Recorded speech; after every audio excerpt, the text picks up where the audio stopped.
అయ్యో ఈ పోలీస్ అన్నని ఇట్లెందుకు పట్టుకపోతున్నారు, అరే ఈ టపాసులు ఎందుకు గాలుస్తున్నారు వీళ్ళని అనుకుంటున్నారా? చెప్తా ఈ సెన్సేషనల్ న్యూస్. మెదక్ జిల్లా టేక్మాల్ మండలంలో ఒక వ్యక్తి వ్యవసాయ భూమిలో ఈ హార్వెస్టింగ్ మెషిన్ కి సంబంధించినటువంటి సామాన్లను దొంగలించడం జరిగింది. ఎంబడే అక్కడ ఉన్నటువంటి గ్రామస్తులు అతన్ని పట్టుకొని పోలీస్ స్టేషన్ తీసుకెళ్లి కేసు ఫైల్ చేయించారు. ఆ తర్వాత గ్రామ పెద్దల సమక్షంలో ఆ దొంగ నష్టపరిహారాన్ని చెల్లించి కాంప్రమైజ్ అవ్వడము జరిగింది. మరి మీరు కలిసిపోతే నాకేందని అనుకున్నాడో ఏమో ఈ ఎస్ఐ రాజేష్.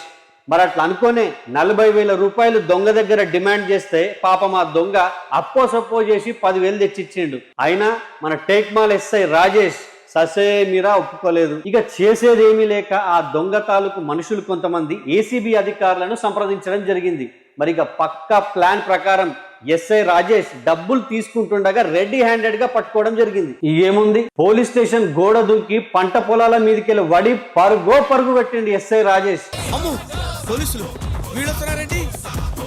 ఇక ఈ ఎస్ఐ సాబ్ ని ఏసీ బోళ్ళు ఎంబడబడి దొరకబట్టి ఇగో గీ నమూనాలో పట్టుకొని వచ్చేది. ఒక పోలీస్ అధికారిని ఇట్లా దొంగను పట్టుకొని వచ్చినట్టు పట్టుకొని వస్తే అదే పోలీస్ స్టేషన్ ముందు గ్రామస్తులు టపాసులు వేల్చి సంబరాలు జరుపుకున్నారు. ఈ లంచగొండి ఎస్ఐ రాజేష్ పీడ వదిలిందని చెప్పి ఈ రకంగా సంబరాలు చేసుకున్నారు. అబ్బా, పోలీస్ అంటే ఒక ధైర్యం, ఒక భద్రత. పోలీస్ అంటే ప్రజల దృష్టిలో ఒక హీరోగా ఉండాలే తప్ప ఇట్లా జీరోగా మిగిలిపోయి తలదించుకొని కూర్చోవద్దు. ఈ టేక్మాల్ ఎస్ఐ రాజేష్ గురించి మీ ఒపీనియన్ ని కామెంట్ చేయండి.